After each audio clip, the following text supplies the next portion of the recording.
হয়তো সব কিছুই শান্ত হয়ে যাবে খুব শীঘ্রই, মোমবাতিও গলে যাবে, মানুষের ভিতরে জ্বলতে থাকা আগুন ধুঁকতে ধুঁকতে নিভে যাবে।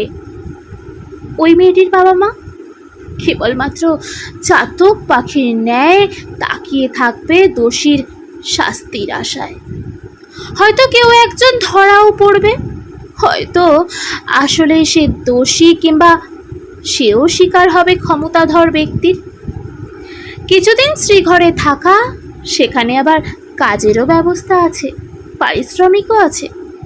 অনেক দিন থাকলে নাকি ছুটিও পাওয়া যায়। তার উপর যদি মানসিক ভারসাম্যহীনতা যুক্ত করা যায়, তাহলে তো সোনায় সোহাগা।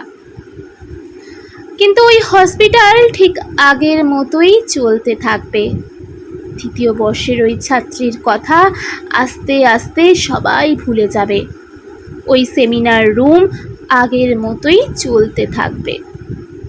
আবার কোনো এক রাস্তায় একা একটা মেয়ের সাথে একই ঘটনা ঘটবে। স্কুল, কলেজ, টিউশন, অফিস, বাস, ট্রেন, হাসপাতাল, কোনটা সুরক্ষিত স্থান তা আমার জানা নেই। মৃত্যুর পরেও প্রশ্ন উঠেছে, সে কেন একা গিয়েছিল?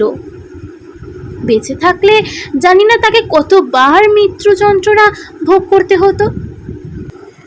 হাসপাতালকে মানুষ মন্দিরের সঙ্গে তুলনা করে, ডাক্তারকে ভগবান, সর্বোপরি মেয়েদেরকে মা লক্ষ্মী। যে মন্দিরের ভগবান অসুরক্ষিত, সেখানে ন্যায় বিচার বিলাসিতা মাত্র।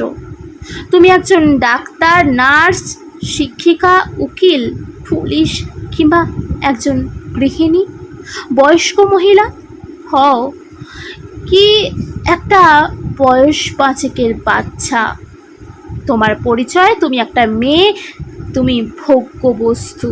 তোমার পরিচয় তুমি একটা মাংসপিণ্ড। কোনো মাতৃগর্ভে আর কন্যা সন্তানের জন্ম না হোক, কোনো প্রসূতি বিভাগে আর যেন কন্যা সন্তানের কান্না না শোনা যায়।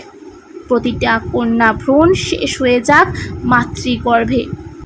কোনো মা যেন আর একটা মা লক্ষ্মীর স্বপ্ন না দেখে। এই পৃথিবী মেয়ে মুক্ত হলেই হয়তো এই পাপ মুছে ফেলা সম্ভব।